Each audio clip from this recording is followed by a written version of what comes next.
अभी आपने मैं कुछ दिनों पहले ही देखा था कि जब रश्मिका मंदाना का एक वीडियो आया और उसके बाद फिर ये बताया गया कि साहब मोदी जी का भी इसी तरीके से एक वीडियो आया जिसमें वो गरबा डांस करते हुए नजर आ रहे हैं। ये सब तो मुझे लग रहा है कि अब जो आज की तकनीकी दुनिया है उसमें छोटी सी चीजें हैं। या कभी आपने देखा था कि राहुल गांधी के नाम पर आलू से सोना निकालने की बात कही गई थी, और ये एक छेड़छाड़ के मामले हैं वीडियो को लेकर के। उसमें बहुत सारा मॉर्फिंग होती रही है, लेकिन अब एआई के आने के बाद कई और आशंकाएं बढ़ गई हैं, कई और मुश्किलें आने वाली हैं। और उन मुश्किलों की हमें आशंकाओं पर पहले भी प्रधानमंत्री समेत कई तकनीकी विशेषज्ञ इस पे जता चुके हैं इस बात की आशंका कि इसका दुरुपयोग बढ़ेगा।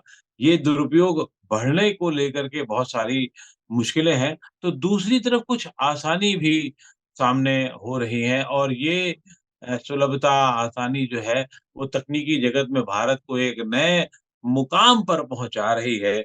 और इसी एआई को लेकर के जो देश में कई स्टार्टअप्स हैं, कई लोग काम कर रहे हैं। और अभी हाल में मुझे एक टीवी डिबेट के दौरान जब ये जानकारी हुई कि एआई से सर्वे भी हो रहे हैं, तो अपने आप में बहुत आश्चर्य की बात है।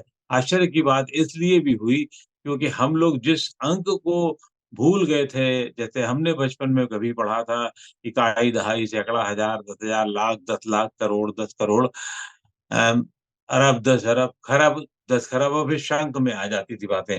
वैसे ही वो बताने लगे इसमें इतने शंखों का डाटा, इतना असंख्य डाटा को हम लोग इसको इधर से उधर हो जाता है, और उसको एक बहुत स्पेसिफिक तरीके से काम लिया जा सकता है। अपने आप में बहुत रोचक है मामला। तो मैंने सोचा क्यों ना इस तरह की कंपनियां जो काम कर रही हैं, या जो लोग इस पे काम कर रहे हैं, असली चीज तो लोग हैं जो काम कर रहे हैं, उनसे कुछ बातचीत की जाए और इसके चुनाव पर क्या असर पड़ेगा इसको समझने की कोशिश की जाए। हमारे साथ इस मौके पर जिन्होंने कभी मद्रास यूनिवर्सिटी से, आईआईटी से, मद्रास आईआईटी से अपनी इंजीनियरिंग की, यश अवस्थी जी साथ में है। और वो एएम एनालिटिकल एनलाइटिंग वर्ड के साथ में काम कर रहे हैं, उसके कर्ता धर्ता हैं, प्रमुख हैं। और वो उस चर्चा के दौरान थे। तो बहुत बहुत स्वागत है यश जी आपका। आपका विवरण देने में मुझे थोड़ी सी टाइम लिया मैंने, लेकिन ये जरूरी हो गया था कि चुनाव के दौर में इसको समझा जाए या उसकी बेसिक चीजें बताई जाए।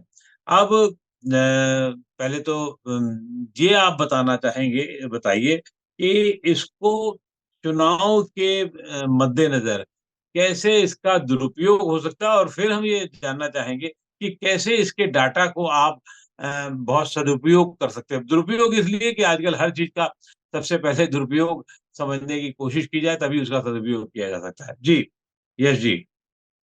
जी, तो आपका बहुत-बहुत धन्यवाद। आपने हमें यहाँ निमंत्रण दिया अपनी बात रखने के लिए।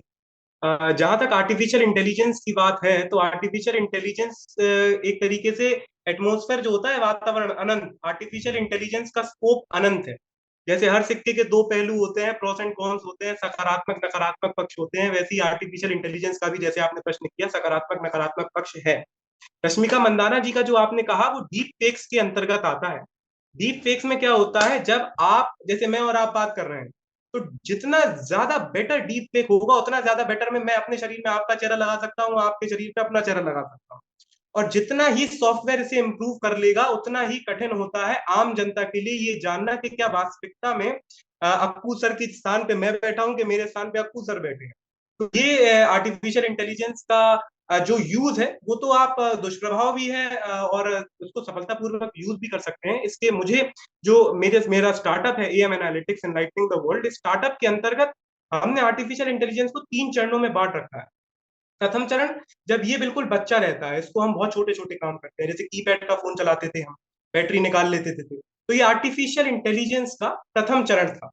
द्वितीय चरण में आर्टिफिशियल इंटेलिजेंस अब हम लोग डेवलप कर रहे हैं, जिसमें आर्टिफिशियल इंटेलिजेंस का स्तर बढ़ा है, उसकी उपयोगिता बढ़ी है, उसकी बौद्धिक, कृत्रिम बौद्धिक क्षमता बढ़ी है। और जब ये उसकी क्षमता बढ़ती है, तो ये वो द्वितीय स्तर पर आ जाता है। हमारा प्रयास है कि हम जब विश्व के लिए काम कर रहे हैं, चाहे वो अमेरिका हो, चाहे जापान हो, चाहे साउथ अफ्रीका हो, मॉस्को हो, हमने हर जगह अपने ऑफिस खोल रखे हैं। वहां पर हमने संपूर्ण रूप से सभी एमर्स को, अपने टीममेट्स को ये बताया है कि आर्टिफिशियल इंटेलिजेंस का दुरुपयोग तब तक नहीं होगा जब तक हम तीसरी स्टेज नहीं जाएंगे। जब तक ये हमारे नियंत्रण में है तब तक सब ठीक है, लेकिन उस स्तर तक अगर हम इसको डेवलप कर लें कि वो हमें नियंत्रित करने लगे या कोई अन्य व्यक्ति इसका दुरुपयोग करने लगे, तो वहां प्रॉब्लमेटिक हो सकता है समाज के लिए। और डीप फेक्स उसका एक उदाहरण है। लेकिन मुझे पूरा भरोसा है कि जिस तरीके से अगर रिस्पॉन्सिबल गवर्नमेंट और रिस्पॉन्सिबल ऑर्गेनाइजेशन एक संपूर्ण रूल्स एंड रेगुलेशंस ला रही है, उस पर काम भी हो रहा है, तो हम तीसरी स्टेज तक कभी जाएंगे ही, जिसमें ये कृत्रिम जो बौद्धता है, जो आर्टिफिशियल इंटेलिजेंस है, ये हमें नियंत्रित करे। हम द्वितीय स्तर पर रहेंगे, इसको अपने नियंत्रण में रखेंगे और इसकी उपयोगिता समाज हित में, जनहित में करेंगे।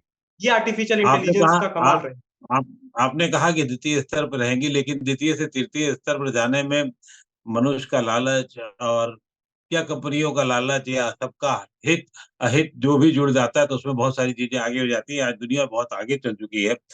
हम सीधे आते हैं इस पर कि ये चुनाव पे कैसे इसका असर होगा। जो आशंकाएं थी, अभी हम ये मैं मुझे ऐसा आदमी तो ये भी नहीं समझ पा रहा है कि कैसे इसका दुरुपयोग किया जाएगा।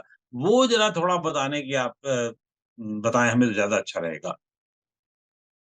जी जी, तो आर्टिफिशियल इंटेलिजेंस का जो हम लोग उपयोग कर रहे हैं वो डेटा साइंस पे आधारित है। तो उसमें हम लोग क्या करते हैं, जैसे हिस्टोरिकल डेटा, जो भूतकाल का डेटा होता है, उसको अपने सर्वर टू सर्वर सॉफ्टवेयर में लाते हैं, और सॉफ्टवेयर गणितीय आधार पे उसकी गणना करती है और भविष्य को बताती है कि भविष्य में ये हो सकता है।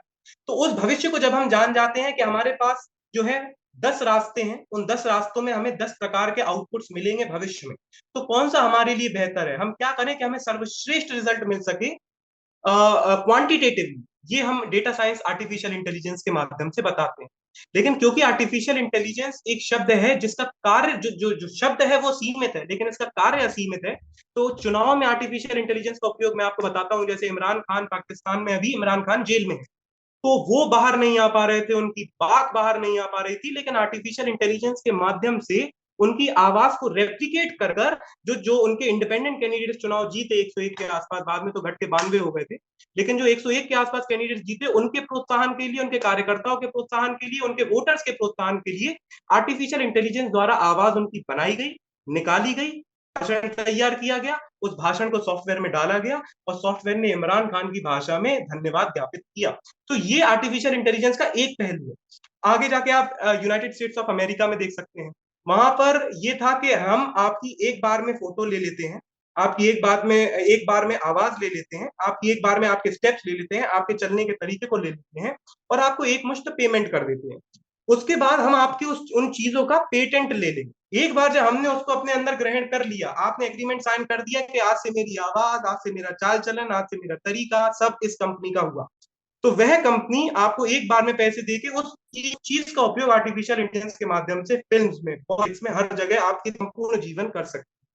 तो बहुत विरोध हुआ था हॉलीवुड में कि भाई अगर ये होने लगा तो हमारे लोगों क्या होगा जो एक्ट करते हैं। तो आर्टिफिशियल इंटेलिजेंस डस क्रिएट जॉब्स, वो जॉब्स क्रिएट करती हैं, लेकिन इसकी उपयोगिता जहां तक पॉलिटिक्स के रिलेशन में है, मुझे लगता है एक व्यक्ति क्योंकि हर स्थान पर नहीं जा सकता, इसीलिए आर्टिफिशियल इंटेलिजेंस के माध्यम से उसके प्रभुत्व को, उसकी उपस्थिति को पूरे देश के हर कोने पे हम लोग आर्टिफिशियल इंटेलिजेंस के माध्यम से सकारात्मक पहलू से ले सकते मैं इसके छोटे-छोटे उदाहरण में समझना चाहूँगा या समझाना चाहूँगा। हैं। जी एक तो जी ये है कि जब चुनाव होगा, तो चुनाव में इसका दुरुपयोग किस-किस तरीके से हो सकता है। दुरुपयोग किस तरीके से हो सकता है, क्योंकि मोदी जी ने कुछ कहा कुछ, राहुल जी ने कहा कुछ, कुछ बन के आए, ये तो मुझे लगता है छोटा काम है। बहुत ज़्यादा अब की तकनीक जो बढ़ गई है, उसको कहीं न कहीं कुछ न कुछ के हाथ सुना जा सकता है। लेकिन इसका पूरा दुरुपयोग किस-किस तरीके से हो सकता है, ताकि जब वोटर वोट डालने जाए तो समझ ले, या वोटर को कैसे पता लगेगा ये असली खेल वाला खेल है या इसमें कुछ गोलमाल किया गया है? जी, तो इसमें जो है हम लोगों को बहुत जागरूक होने की आवश्यकता है। अब आजकल मैं कई लोगों से सुनता हूँ जो 50 प्लस हैं या 40-50 प्लस हैं, दे आर लिटरेट पीपल, वो पढ़े लिखे हैं, लेकिन वो कहते हैं हम लोग अनपढ़ पढ़े लिखे हैं, अगर हमको तकनीक का ज्ञान नहीं। और तकनीक का ज्ञान होना एक चीज है, तकनीक का आभास होना दूसरी चीज है। आप कर सकते हैं कि भाई ये क्या सही है क्या गलत। मैं अभी ये वस्तु स्थिति बताता हूँ डीप फेक की। डीप फेक अभी किसी भी सॉफ्टवेयर के माध्यम से इतना उत्तरी नहीं हुआ है कि आप उसको पहचान ना पाए। जब आप किसी फोटो देखें, किसी वीडियो देखते हैं, आपको उसमें थोड़ी सी डिस्क्रिपेंसी दिखेगी, थोड़ा सा उसमें चाल से मतलब हेर फेर दिखेगा।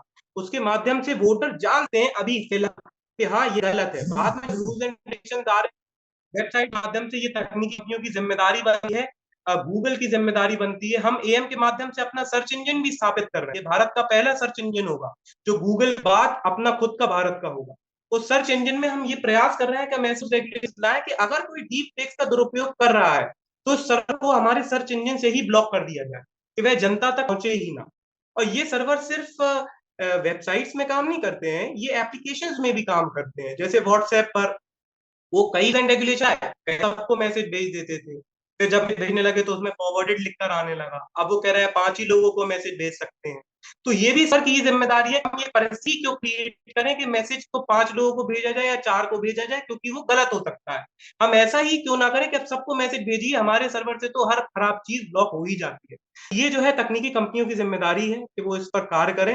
ये अटमोस्ट बेस्ट पे नहीं है अभी, लेकिन कम से कम वहां पर अगर प्रयासरत रहे तो वोटर्स इसको समझ सकते हैं। और जब तक कि ये परिस्थिति क्रिएट ना हो जाए, वोटर्स इसका संपूर्ण ज्ञान एक ऑथोराइज्ड वेबसाइट्स के माध्यम से या ऑथोराइज्ड चैनल के माध्यम से ले सकते हैं। जैसे मान लीजिए मोदी जी ने कुछ कहा, तो मोदी जी की भाषा में बहुत कुछ बुलवाया जा सकता है आर्टिफिशियल इंटेलिजेंस की भाषा में। अगर ये हो रहा है तो व्हाट्सएप पे अगर ये ऑडियोज आती हैं या चैट्स के माध्यम से ऑडियोज आती हैं तो आप कहेंगे हाँ मोदी जी ने तो ये बोला था। उससे जो रूरल एरियाज होते हैं, गांव के जो सीमित क्षेत्र होते हैं, वो कहेंगे अरे मुझे ने ये बोला, ये तो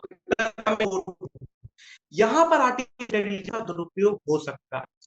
बहुत पैसा भी इन्वेस्ट हो रहा है क्योंकि ईश्वर ने फंसाई है मुझे, मैं इस फील्ड में हूँ, मेरी मेरी 101 लोग इस फील्ड में है, तो जानकारी प्राप्त होती रहती है विश्व के अन्य कोनों से जब हम इस पर काम करते हैं कि जब तक आप खराब चीज जानेंगे उन खराब चीजों को रोकेंगे कैसे। तो ऐसी चीजों के लिए हमको मतलब लोगों को ये ध्यान रखना चाहिए, वोटर्स को विशेषकर ध्यान रखना चाहिए, जब कोई खराब चीज हो रही है तो हम उसकी ऑथेंटिक साइट पर जाकर देख लें। गूगल अभी सर्च इंजन जो है या जो भी सर्च इंजन है उस पर जाके चेक कर लें क्या ये मेन स्ट्रीम मीडियाज में पब्लिक है, क्या ये मेन स्ट्रीम मीडियाज बता रहे हैं, बड़ी ऑथेंटिक साइट उसको बता रहे हैं, यदि नहीं तो फिर किसी भी साइट पर जाकर आप इसको वोट के लिहाज से ना देखें। इसका मतलब ये हुआ कि आपको क्रॉस चेक करना आना चाहिए या मेनस्ट्रीम मीडिया जो अपने आप में फिर उसकी एक मजबूती सामने आएगी अगर मेनस्ट्रीम मीडिया में आया हुआ है, तभी उसको सच माने। तो इसकी जो झूठ की संभावना है, आशंका है, ये डीप फेक के अलावा किस-किस लेवल पे सामने आ सकती है आप? ये इसकी ये असीमित है, इसका 1 पॉइंट बताना, 2 पॉइंट बताना, डीप फेक्स तो बहुत छोटा पहलू है जिसको हमारे हाँ, माननीय प्रधानमंत्री जी ने उसको कंसिडरेशन में लिया है। अब आर्टिफिशियल इंटेलिजेंस के माध्यम से, जैसे मैंने अभी आपको एक उदाहरण दिया था भाषा, हम ऑडियो क्लिप्स जारी कर सकते हैं कि भाई अप्पू श्रीवास्तव सर ने मुझसे ये सवाल पूछा था कि भारत की ठीक है। कैपिटल क्या है। हुँ, जी, तो ऐसी स्थिति में ये भाषा दूसरा पहलू है। तीसरा पहलू हो सकता है कि जब आप ये जनरली जो है आप जब भी किसी गैजेट से टकराएँगे, किसी लैपटॉप से टकराएँगे या किसी सर्वर से टकराएँगे, तो उसमें कभी-कभी क्या होता है, जैसे मान लीजिए आपकी वेबसाइट ही बनी हुई है, किसी ऑथेंटिक वेबसाइट बनी है, उसकी रेप्लिका बना दी जाती है और सर्वर जो है लोकल सर्वर क्लिक कर दिया जाता है। तो उसके आधार पे वोटर को लगता है ये तो इन्हीं की साइट है, इन्हीं की साइट है और ये इनकी साइटों पे ये मैनिफेस्टो है, ये विचार है। तो ये भी आर्टिफिशियल इंटेलिजेंस का एक तरीके का दुष्प्रभाव है। तो इनसे मतलब अगर आप थोड़ा देखेंगे कि डोमेन क्या-क्या काम करता है, इसका डोमेन क्या है, आप किस डोमेन पर देख रहे हैं, क्या ऐसे ही तो पैसे गए हैं, जैसे आईआरसीटीसी ऐप की कितनी वेबसाइट बनती हैं, आप गूगल पे टाइप करके देखिए आईआरसीटीसी वेबसाइट मिल जाएगी आपको आईआरसीटीसी के ही नाम की, जिसमें वो कहेंगे पेमेंट कर दीजिए टिकट।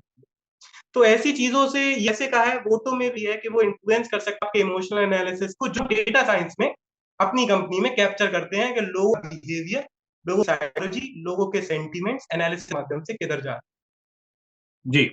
आपने अभी जब चुनाव का सर्वे किया था जिसमें अपनी संभावनाएँ, कुछ सवालों के जवाब दिए थे, तो रही है। जी ऐसे में जहाँ हम लोग पहले देखते रहे थे कि कुछ हज़ार लोगों का बेस होता था, डाटाबेस होता था, सैंपल सर्वे जो होता था, पता लगा 1000, 2000, 5000, या जब चुनाव पूर्व प्रेडिक्शंस होते थे, तो उसमें हो सकता था 30-40 हज़ार हो जाए। लेकिन आपने जब बताना शुरू किया था अब असंख्य है, तो और फिर उसमें वैदिक गणित का इस्तेमाल हमने सुना, तो मुझे तो समझ में नहीं आया कि ये कैसे होगा? क्या परम्यूटेशन कॉम्बिनेशन, मतलब कितनी संभाव्यता है? कितना, जैसे एबीसी की परम्यूटेशन कॉम्बिनेशन शायद 9 होती है, ज़्यादा होती होगी, मैं नहीं जानता। जैसे एबीसी का मतलब ये एबीसी, फिर सीबीए, या और उसी तरीके से मिलते-जुलते कितने नाम 6 हो सकते होंगी हैं। उसकी, 6 हो ल जाएँगी। ल हाँ, तो वैदिक गणित में कैसे के अनुसार या वैदिक गणित की सहायता से आप ये असंख्य का डाटा कैसे लाते हो और फिर कैसे उसे उसको कन्फर्म करते हैं, फिर कैसे उसको सप्लाई करते हैं और कैसे उसको सच माना जाए?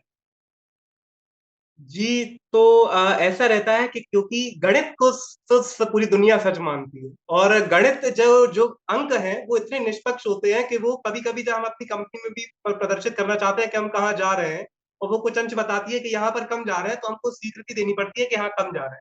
तो ये क्योंकि साइंटिफिक है, ये डेटा साइंस क्या करता है, अंकों के चीज़ों को, अंकों के व्यवहार को जानता है। तो मैंने ये चीज़ जब पहली मुलाकात में आपसे कही भी थी, सब देश से कही कि एस रामानुजन जिन नाम के हम नेशनल मैथमेटिक्स डे मनाते हैं, वो जब अपनी वाइफ के साथ जब टहल रहे थे तो उन्होंने कहा कि आप ये करते क्या रहते हैं, ये फॉर्मूलेज लिखते रहते हैं, ये इससे होता क्या है? और एस रामानुजन तो ना 12th थे, ना कोई डिग्री थी, तो उन्होंने कहा मुझे गणित में मजा आता है और मैंने एक चीज देखी कि जब आप कुछ भी देखें समाज में, विश्व में, बालू देखें, आप नदी देखें, आप पेड़ देखें, आप पृथ्वी देखें, आकाश देखें, हर चीज में एक ना एक पैटर्न होता है जो अंकों से प्रभावित है। आज में हम कल हर जगह अंकों से घिरे हुए हैं। जो गणितज्ञ अंकों की गणना को, अंकों के पैटर्न्स को बेहतर तरीके से जान लेता है, वह बेहतर गणितज्ञ हो जाता है और मैं इस पद्धति पर हूँ कि मैं बेहतर गणितज्ञ बनूं। जो जितना बेहतर जानेगा वो उतना बेहतर बनेगा। तो जब इतना सारा डेटा हम लोग लेते हैं सॉफ्ट में, ये इंसानी क्षमता के बाहर है। आप अगर टीम लगा लीजिए और आप इतनी संख्या को इवेल्युएट करेंगे तो आपको सालों लग जाएगा। एक टीम है पूरे एक ही कंपनी है पूरे विश्व में जो ये करती है, तो उनके डेटा पॉइंट जो है 600 तक हो पाते हैं क्योंकि उन्हें पता है 3 डेटा पॉइंट भी 6-7 बार करना पड़ेगा, तो 600 डेटा पॉइंट्स पता नहीं कितनी बार करना। तो ऐसी स्थिति में हम लोगों ने इसी गणना को ऑटोमेट कर दिया है अपने सॉफ्टवेयर में। तो जब ये ऑटोमेशन में चंद सेकंड्स में, मिली सेकंड्स में ये भविष्य बताती है, तो इतने आपके डेटा में इतनी ज्यादा बार वो फनल अप हो जाता है, छन जाता है कि जो फाइनल डेटा आता है वो इतनी ज्यादा एक्यूरेसी के साथ आता है कि ये बिल्कुल असंभव हो जाता है कि इसको आप नकार दें जब एक्यूरेसी इतनी हो। तो जब हम लोगों ने चुनाव परिणाम दिए भी, वो 99.99% एक्यूरेसी के साथ थे। अगर कल या आज में चुनाव होते हैं तो वो नतीजे रूप में परिवर्तित होंगे। अगर आप इतने एक्यूरेट होंगे कि 99% अगर सही बता देंगे, तो पूर्व में जो सर्वे करते रहे हैं, जो होते रहे हैं, उसमें तो जी फिर थोड़ी मानवीय संभावना या मानवीय जो इमोशंस का जो मामला आता है, तो वो तो उसमें शामिल होते हैं। आपके डेटा में इमोशंस तो शामिल नहीं होते हैं। आदमी सच बोले, जी झूठ बोले, ये आप नहीं तय कर सकते थे। वो जो जी कह जी रहा है वही माना जाएगा, या जो डाटा होगा बिल्कुल। वो माना जाएगा। वो हाँ कैसे सच है? क्या आपने इसके पहले कुछ सर्वे शायद इलेक्शन में किए थे जो विधानसभा वाले में?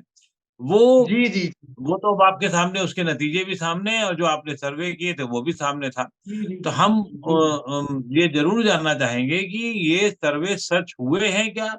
और हुए हैं तो किस हद बिल्कुल। तक हुए हैं? और अगर जी सही जी में जी सच हुए हैं, अब अगर मैं कह रहा हूँ अगर सही में सच हुए हैं, तब तो फिर आप जी अगले जी चुनाव की घोषणा अभी से कर सकते हैं कि क्या होगा। जी, जी, जी। बहुत, बहुत अच्छे सवाल पूछे आप सर आपने मुझे लगता है जनता की नब्ज़ आपने पकड़ा और ये जब मैं जवाब दूँगा तो शायद काफ़ी हद तक चीज़ें क्लियर हैं। हमारी स्टार्टअप ने अभी तक 9 राज्यों के फ्यूचर प्रेडिक्ट करे हैं लेजिस्लेटिव असेंबली सीट से। तो सबसे पहले हम लोगों ने उत्तर प्रदेश का किया था, फिर उत्तराखंड का किया था, फिर पंजाब का किया था, फिर हम लोगों ने गुजरात का किया था, फिर बाद में मध्य प्रदेश का किया, छत्तीसगढ़ का किया, राजस्थान का किया, तेलंगाना का किया, मिज़ोरम का किया। 9 राज्यों का करने के पश्चात हम लोगों ने ये न्यूज़ चैनल पे ये 10वां प्रेडिक्शन किया।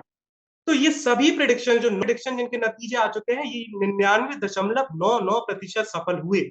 हम लोगों ने एक-एक सीट का एनालिसिस किया था, एक-एक सीट के एनालिसिस इंटरनेट पे पड़े हुए हैं। क्या रिजल्ट आया और क्या वास्तविक रिजल्ट आया और क्या हमने प्रेडिक्ट किया था, ये 99.99% लगभग समान रहे हैं। और इसका मैं कारण ये इसमें रहा है मैं मैं इसमें आपको टोक रहा हूँ।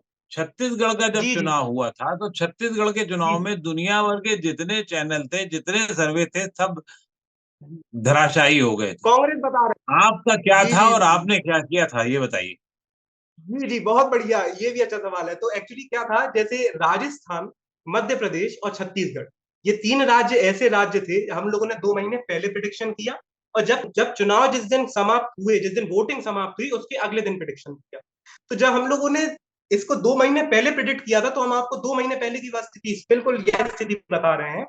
राजस्थान प्रेडिक्शन था कि बीजेपी आएगी, हम लोगों का।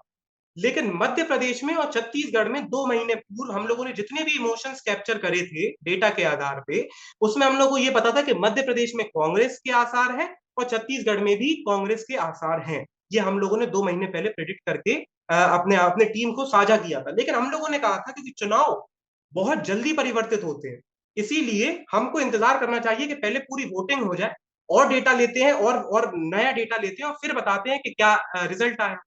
तो जब हम लोगों ने रिजल्ट इवेल्युएट किए चुनाव के बाद, तो बिल्कुल विपरीत परिस्थिति आई और जब विपरीत परिस्थिति आई तो चुनाव घोषणा के पहले हम लोगों ने जब प्रेडिक्ट करे, तो वो उसका फिर हम लोगों ने कारण चाहा सॉफ्टवेयर ये आ क्यों रहा है। तो सॉफ्टवेयर ने जो मुझे चीजें बताई, मैंने टीम से जानी और टीम ने जो देखा, वो इतनी मतलब चमत्कृत कर देने वाली थी कि मध्य प्रदेश में कांग्रेस की सरकार 2 महीने पहले आ रही थी, 99.99% आ रही थी, 115-120 सीटें उनकी हर कीमत पर आ रही थी। लेकिन 2 महीने में हुआ क्या, बीजेपी ने चेहरे के रूप में किन्हीं को भी नहीं उतारा। तो जो वहां पे फैक्टर्स थे कि भाई क्या कौन बनेंगे, चाहे शिवराज सिंह चौहान जी सीएम बनेंगे या कोई और सीएम बनेगा, हर तीनों राज्यों में मोदी जी का चेहरा हो गया। तो फेस वैल्यू फैक्टर में मोदी जी की आ गई। जब मोदी जी की फेस वैल्यू आ गई तो अपने आप ग्राफ चेंज होना शुरू हो गया। दूसरी ओर जब टिकट का बंटवारा हुआ, तो टिकट के बंटवारे के दौरान कई चीजें ऐसी सामने आई कि जो बीजेपी से कांग्रेस में आए थे, उन्होंने कहा था कि हमको इस जगह से एमपी बनाएंगे, आश्वस्त भी किया था, लेकिन फिर जो है उन्हें टिकट नहीं मिली। फिर जब वो कमलनाथ जी के पास गए तो उन्होंने कहा दिग्विजय सिंह जी से पूछिए। तो जिसको जहां टिकट देनी थी, जब टिकट बंटवारे के बाद जब हम लोगों ने कैप्चर किए पैटर्न, तो उसमें पता चला कि सिर्फ मोदी जी के नाम से एंटी इनकम्बेंसी इतनी हद तक प्रभावित हुई थी पक्ष में, मतलब मैं पॉजिटिव इंपैक्ट बता रहा हूं उसका बीजेपी की तरफ, कि वो संपूर्ण रूप से एंटी इनकम्बेंसी गायब हो गई। और चुनाव के जब वोटिंग हुई थी उसके अगले दिन हम लोगों ने ये बोला कि भाई राजस्थान में तो बीजेपी आ रही थी, बीजेपी ही आएगी, मध्य प्रदेश बीजेपी रिकॉर्ड तोड़ आएगी। ये हम लोगों ने चुनाव जब पूरी वोटिंग हो गई थी उसके अगले दिन डाला। छत्तीसगढ़ में हम लोगों ने कहा था कि कांग्रेस और बीजेपी के बीच कांटे का कंपटीशन है, कांग्रेस आ सकती है, लेकिन अभी आज की तारीख में हमको लग रहा है बीजेपी आएगी। +4 -4 का हम लोगों ने मार्जिन लेके रखा था, क्योंकि कुछ सीट्स ऐसी 1000-1200 का अंतर दिखा रहा था सॉफ्टवेयर। तो ऐसी स्थिति में हम लोग मार्जिन इतना लेके चलते हैं, तो हमें मतलब +4 -4 हो सकता है, लेकिन हम लोगों ने कहा था कि बहुत बहुत टाइट कंपटीशन है। जहां एक तरफ लग रहा था 2 महीने पहले कि बीजेपी किसी कीमत पे नहीं आएगी, उनको कम से कम 60 सीटें के आसपास मिल पाएगी, वैसे ही उनकी सीटों का ग्राफ 42 तक गिरा। कांग्रेस की सीटों का ग्राफ छत्तीसगढ़ में हमारे सॉफ्टवेयर के अकॉर्डिंग मिनिमम। तो जब हम लोगों ने कहा 42 तक गिरा, तो इसका चांस है कि बीजेपी आ जाए। और अगर कहीं भी माइन्यूटली कांग्रेस क्रॉस करती है या स्क्वीज करती है, तो वो जो है टिक नहीं पाएगी सरकार। ये भी हम लोगों ने उसी प्रेडिक्शन के दौरान बताया था कि वो भी आपको जो है बहुत फ्लक्चुएटेड सरकार दिखाई देगी। ये हम लोगों ने प्रेडिक्शन देखिए, बताया। मध्य प्रदेश और छत्तीसगढ़ में जो भी परिवर्तन हो, जितना मुझे याद है, उस हिसाब से कोई ऐसा चमत्कारिक मामला नहीं हुआ था कि बिल्कुल बदल जाए स्थितियां। कोई युद्ध नहीं हुआ था, कोई बड़ी घोषणा नहीं हुई थी, कोई किसानों को बहुत बड़ी राहत नहीं दे दी गई थी। लेकिन वो बिल्कुल अलग सा परिवर्तन था। अभी भी छत्तीसगढ़ को लेकर के ज़रूर मेरे मन में शंका है कि छत्तीसगढ़ में कैसे क्या 1.5 महीने के चुनाव प्रचार के दौरान नरेंद्र मोदी ने ऐसा कुछ प्रचार किया जिस वज़ह से पासा पलटा, या और गलतियाँ रही होंगी। इन क्या अब सर्वे को हम लोग तभी माने जब चुनाव में वोट पड़ जाए, तब उसको देखा समझा जाए, या कोई मतलब प्री पोल सर्वे तक लिया जा सकता है? बहुत पहले से सर्वे की कोई उपयोगिता नहीं होती है क्या? जी, जी। तो एक्चुअली डेटा साइंस के आधार पर बहुत पूर्व में क्या होता है, डेटा साइंस वस्तुस्थिति बताता है कि आज तक हुआ है, कल परसों तक ये होने की संभावना है अगर आज चुनाव होते हैं। जितना ज़्यादा आप डेटा पॉइंट, जितना नवीन डेटा पॉइंट्स, नवीनतम डेटा पॉइंट्स आप डेटा साइंस में लेते हैं, तो वो क्या करता है, एक्यूरेसी को बढ़ाता है, क्योंकि नवीनतम डेटा क्या है, तो नए जो इमोशंस आए हैं, जनता के, क्या क्या भाषण दिए गए, क्या क्या शब्द बोले गए। मैं आपको बताता हूँ, गुजरात चुनाव में हम लोगों ने एक एक शब्द का निकाला था कि मोदी जी वहां जम्मू एंड कश्मीर में क्या गए थे। क्या जैसे मोदी जी को नीच कहा गया था, जी उसका जी जी, कोई असर हुआ था? 100% असर हुआ था, 100%। मतलब मैं 99.99% मैथमेटिकली कह रहा हूँ, थेरेटिकली 100% कह रहा हूँ। और ये जो अभी इन्होंने ये भी बोला है, जो लालू जी ने बोला है कि मोदी जी हिंदू नहीं है, विश्वास मानिए, आप आम जनता से जब नॉर्मल सर्वे करेंगे ना 1500 की 1500 के बीच, तो लोग हंसेंगे इस पर। ये कुछ चीजें हैं जो आपको फेम ला सकती हैं त्वरित, लेकिन लॉन्ग टर्म में ये वोटिंग के आधार पर परिवर्तित नहीं होती है। तो क्या होता है सर्वे में, क्या है, आप 1000-1500 लोगों में पूछ लेते हैं, तो इतने करोड़ जनता की भावनाओं को 1000-1500, 6000, 10,000, 20,000 आदमी व्यक्त कर सके, ये थोड़ा कठिन होता है। लेकिन डेटा साइंस में जितने नए नए डेटा पॉइंट्स आते हैं, जितनी नए नए चीजें आती हैं, उसके आधार पे हम और बेहतर बता सकते हैं। तो जैसे मैं हमें अभी भी याद है डॉक्यूमेंट गुजरात की, जिसमें हम लोगों ने 1 क्वाड्रिलियन डेटा पॉइंट्स जो है मेजर करे थे, 10 to the power ये जो आपने 17 ऐसे तकनीकी तकनीकी पॉइंट कहा, वन क्या कहा आपने? तो ये कितना वन बड़ा क्वाड्रिलियन डाटा है, कितनी है? वन जी क्वाड्रिलियन बताइए आप। जी तो जी, तो इसका ये क्या मतलब क्या होता है? हुआ? जी जी, मैं आपको बताता हूँ क्या होता है। जैसे अंग्रेजी और हिंदी की यूनिट्स होती हैं, तो ones, tens, hundred, thousand, 10 lakh, 10 lakh, crore, 10 crore, अरब, 10 अरब, 10 खरब, शंख, 10 शंख, फिर नील शंख, ऐसी उनकी एक सीक्वेंस हिंदी में, हिंदी यूनिट्स का। वैदिक गणित के वेर हिसाब से जो जी जी जी, वेर एज इंग्लिश में क्या होता है, इंग्लिश में वो हंड्रेड्स में आता है, जैसे वंस, टेंस, हंड्रेड, थाउजेंड, 10,000, फिर लैख नहीं आता है, फिर 100,000 हो जाता है। फिर आता है मिलियन, मिलियन यानी 10 लाख। फिर मिलियन के वो आता है 100 मिलियन में। 100 मिलियन के बाद आता है वो बिलियन में, यानी 100 करोड़। फिर बिलियन के बाद 10 बिलियन, 10 बिलियन के बाद 100 बिलियन, फिर बिलियन, फिर 100 बिलियन के बाद फिर यूनिट्स आती हैं, जैसे क्वाड्रिलियन, फिर 10 क्वाड्रिलियन, फिर 100 क्वाड्रिलियन, फिर उन उससे भी ज्यादा क्विंटिलियन, फिर 10 क्विंटिलियन। तो जैसे अभी हमने आपको बताया था 10 शंख, जो आप शुरुआत में कह रहे थे, 10, जो एक क्विंटिलियन उनकी भाषा में है, वो अपनी भाषा में 10 शंख है। इसको हम कह सकते हैं 10 to the power 18, या और आसान भाषा में कहें, इसको हम लोग कह सकते हैं 10 खरब करोड़। यश जी, ये तो खैर क्या-क्या क्रांतिकारी परिवर्तन होंगे तकनीकी रूप से और इसके क्या वोटरों पर प्रभाव होंगे, वो तो हम समझने की कोशिश कर ही रहे हैं। लेकिन 2-3 चीज़ें मैं जानना चाहूँगा। क्या सचमुच भारतीय राजनीति में राम मंदिर का प्रभाव पड़ने वाला है, या जैसे मान लीजिए लालू यादव ने जो ये कहा, मोदी हिंदू ही नहीं है, तो उन्होंने भी कुछ सोच समझ के कहा होगा। तो क्या ये उनके वोट बैंक को फ़ायदा पहुँचाएगा या नुकसान करेगा, या ओवरऑल अगर आप भारतीय राजनीति के संदर्भ में देखेंगे, तो क्या नुकसान होगा और कैसे होगा राम मंदिर का? और ये जो मामला लालू जी ने जो कहा हिंदू नहीं है, तो उसको लेकर के मोदी ने कह दिया कि साहब पूरा देश मेरा परिवार है। ये आपकी अभी तक आपने जो इसको डिकोड करने की कोशिश की होगी एआई के माध्यम से, क्या उसके नतीजे आ रहे हैं? जी, तो हम लोगों ने जो आर्टिफिशियल इंटेलिजेंस के माध्यम से, जैसा कि आपने पूछा श्री राम मंदिर के विषय में आपने पूछा, तो जब हम लोगों ने कुछ इसमें फैक्टर्स लिए थे, एक इक्वेशंस में, गणितीय इक्वेशंस में, उसमें फैक्टर में श्री राम मंदिर था, धारा अनुच्छेद 370 की एब्रोगेशन हटना था, बेरोजगारी थी, महंगाई थी, और भ्रष्टाचार था। तो जब आप श्री राम मंदिर का टॉपिक हटाते हैं, या धारा 370 की एब्रोगेशन का हटने का टॉपिक हटाते हैं इक्वेशन में, तब ये अनएम्प्लॉयमेंट जो है, बेरोजगारी है, महंगाई है, करप्शन है, ये थोड़ा बहुत मात्रा में दिखता है, प्रभाव करता हुआ वोट्स को। लेकिन जैसे ही आप श्री राम मंदिर, जो अयोध्या का, जब आप जैसी इक्वेशन में डालते हैं, हम लोगों ने डाला, तो हम लोगों को पता चला कि क्या मुद्दे रहेंगे, जनता के जो वोटों पर प्रभाव रहेंगे। ये बहुत बड़ी बात है, जनता जो भी आंसर बताएगी, ये वोटों पर या सीटों पर आ रही है, जो हम लोगों ने किया है। तो श्री राम मंदिर के अकॉर्डिंग 50.5% जनता इन्हीं से प्रभावित है, और ये कहती है कि, मतलब आधी से ज्यादा जनता भारत की कह रही है, 50.5 का मतलब ये हुआ कि भाई यही मुद्दा रहेगा चुनाव में, हम इसी मुद्दे पर वोट करेंगे, यही परिवर्तित होगा वोट। दूसरे नंबर पर आर्टिकल 370 का एब्रोगेशन था, जिसमें 34.5% जनता कह रही है, यानी हमारे लिए तो भाई धारा 370 का हटना ही पर्याप्त है कि हम बीजेपी को वोट करें। उसके पश्चात जो फैक्टर्स आते हैं, जैसे बेरोजगारी, वो 8.3% लोग कह रहे हैं, महंगाई 5, और करप्शन 1.7। तो ये आंकड़े हम लोगों ने निकाले हैं डेटा साइंस के आधार लेकिन लेकिन अब आज एक और रोचक मामला जो है अभी चल रहा है कि पर। सीए जी तो जी को लेकर के आपको पता ही है कि संसद के ये नियम बन चुका है, कानून बन चुका है, दोनों सदनों से पास भी हो चुका है। किसी भी क्षण ये हो सकता है कि सीए की को के अनाउंसमेंट नियम भी कानून सामने आ जाएं आपके सामने, बिल्कुल, बिल्कुल। आपको क्या आपके अनुभव के आधार पर, मैं अभी डाटा पे नहीं जा रहा हूँ, आपके जी, जी, जी। अनुभव के आधार पर क्या ये भी एक बड़ा मुद्दा उभर करके सामने आ जाएगा जो भारतीय जनता पार्टी को पक्ष करेगा? या मेरे ख्याल से दूसरा ये जो पिछली बात का आप जवाब आपने नहीं दिया, लालू यादव लालू ने जी। जो कहा, मोदी हिंदू नहीं है, तो उन्होंने भी तो कुछ जी, जी। सोच के कहा होगा। जी, जी, जी, जी। तो ये जो लालू यादव का है उन्होंने सोच कर तो कहा है। मुझे जो हम लोग ग्राफ बनाते हैं जब डेटा साइंस में तो इसका तो आंकड़ा हमारे पास है। हम लोगों ने हमारी टीम ने इसको मेजर किया था। तो एक सडन स्पाइक दिखता है कि लालू जी ने जैसे ही बोला उनके प्रति अटेंशन गया। लालू जी के उस भाषण को कोई नहीं सुनता अगर वो ये ना बोलते। वो शायद वहां के लोग जो भीड़ आई थी वो वही सुन के चली जाती, वो ये हम तक पहुंचते ही नहीं। शायद आप भी उसके विषय में डिस्कस ना कर रहे होते और उन्होंने ये भी ना बोला होता। लेकिन क्योंकि उन्होंने ये वाक्य बोला तो उनको एक स्पाइक मिला।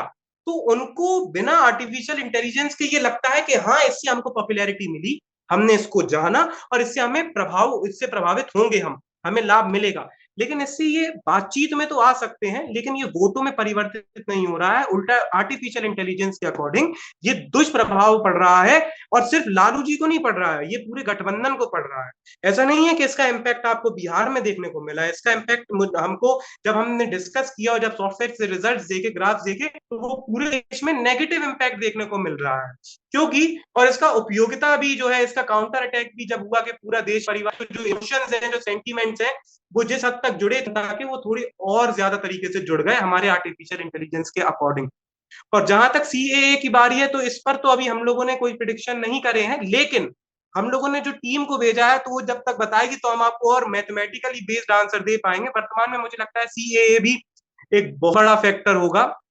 और ये तक मेरी टीम का भी मैसेज आया है कि सीए पर जारी हो सकती है अधिसूचना।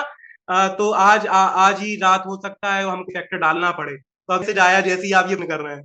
तो ये हम लोग डालेंगे मैथमेटिकल इक्वेशन में और देखेंगे कि इसका क्या प्रभाव है। लेकिन जो मेरा पर्सनल अनुभव है, मुझे लगता है इसका प्रभाव बहुत होगा। और जो आपको आंकड़े दिख रहे हैं, बेरोजगारी, महंगाई, धान 370 और श्री राम मंदिर में, इसमें जब आप ये फैक्टर डालेंगे तो प्रति में हेर फेर आपको नजर आएगा। चलिए, बहुत आपके साथ तो काफ़ी देर तक बात हो सकती है, लेकिन कुछ सीमाएँ हैं और इस सीमाओं का हमें पालन भी करना पड़ेगा। जी, जी, जी। तो यश जी, बहुत-बहुत धन्यवाद जी, आपका, जी, जी। और फिर आगे इन सब चीज़ों को बहुत लेकर बहुत कभी और धन्यवाद। भी बात।